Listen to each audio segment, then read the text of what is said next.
Well, good morning. Hope you all had a great weekend. This is the Monday, May 16th Master Pattern Report, and I'm your host, Dr. Bob Flower.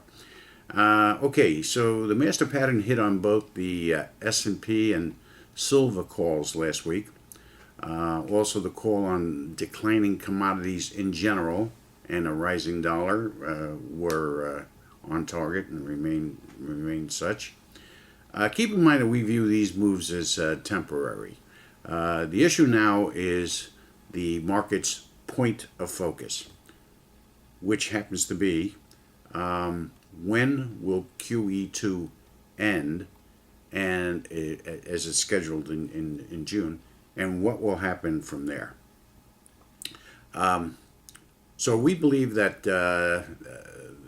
this will be the prevailing market until perhaps the second or third week after the cessation of the QE2, until the market determines just what's going on, but that the market will pick up strength, say probably by the end of June. We'll let you know better on that, but and run back up again till into September sometime before it takes its hit. And where will silver go from here? Well, we see a bottom at $30 to $31. And if it breaks that, the next step is going to be $28. We would be a cautious buyer at this point.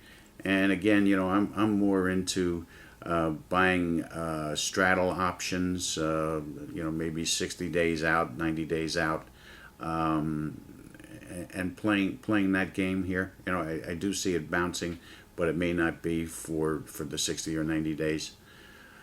Okay, and by the way, just a quick one, Warren. I don't see copper making the move that everybody's hoping for. So let's watch out for copper, at least for a while here. The next silver move date is 5/19, and 5/18 for the S&P. There's one other point of focus we have to watch out for here, and that is the debt limit vote. The administration looks very weak here. They propose the cap, but they want any overspending beyond the cap to automatically kick in taxes. Doubt if that's going anywhere. In fact, it's not going anywhere. By the way, we see oil dropping to the mid 80s before it comes bouncing back up. Summertime, shallow consumer markets are principally behind the drop here. And I think they always realize, they're being a little too greedy here. That is the speculators who are running up the prices. And it's time to bail before they get back in again.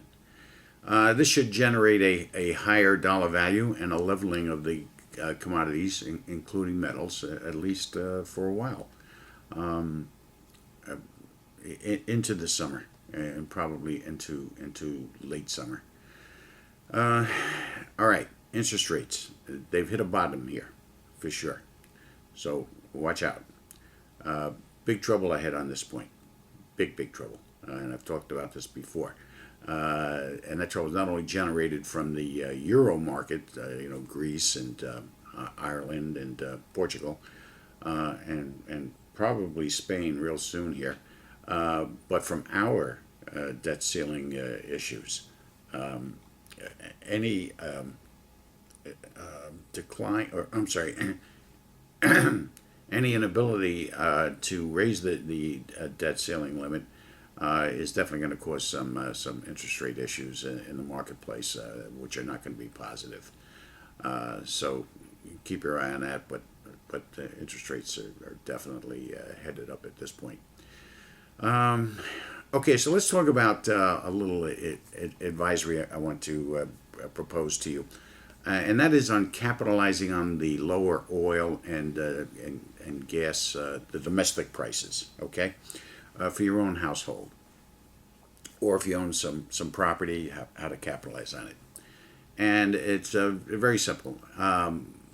Buy a spread option at these levels. If you want to wait a little bit and try and catch for the bottom, that's fine too.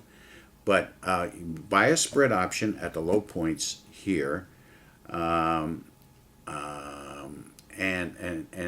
the point at this point for a put and a call option, buy a put and a call option at the same price for the same month, but make the months a little bit forward, 4, 6, maybe even 9 months out. Okay, so you can capitalize on it during that time. And what's going to happen there is that since you're buying the same price and you're buying two different options, the worst that's going to happen is they both expire, and one will offset the other. The most you're going to lose is whatever you're investing in the options, but you will be saving if and when the price of gas or oil starts increasing. Okay, now here's a way to prevent you from losing the premiums on the option.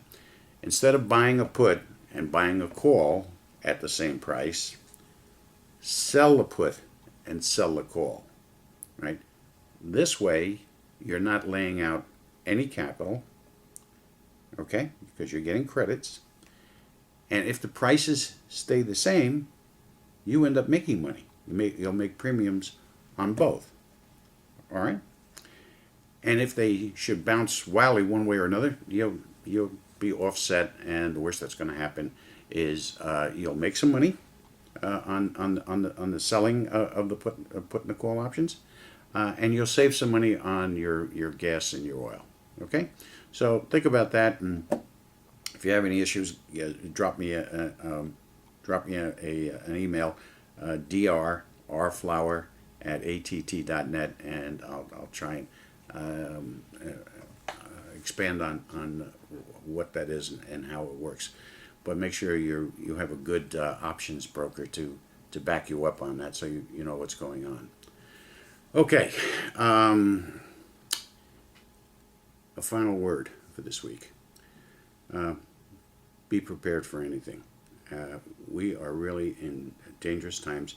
This country the economy could go at any time. And it could be from any number of things, from a terrorist attack to a radical rise in interest rates, to a drop in the market for whatever reason, to a government expose, whatever have you. Okay, and the fundamentals in every one of those areas and other areas is very, very weak. Okay, so the point is that when your fundamentals are that weak in whatever you're doing, I don't care whether it's government or sports or economics, good things are not going to occur. Right? So, again, a word to the wise, stay alert, be focused and centered, and be centered not only materially, but intellectually and emotionally and spiritually. Come together. Come together. Use the power of the group. Use the force. Have a great week.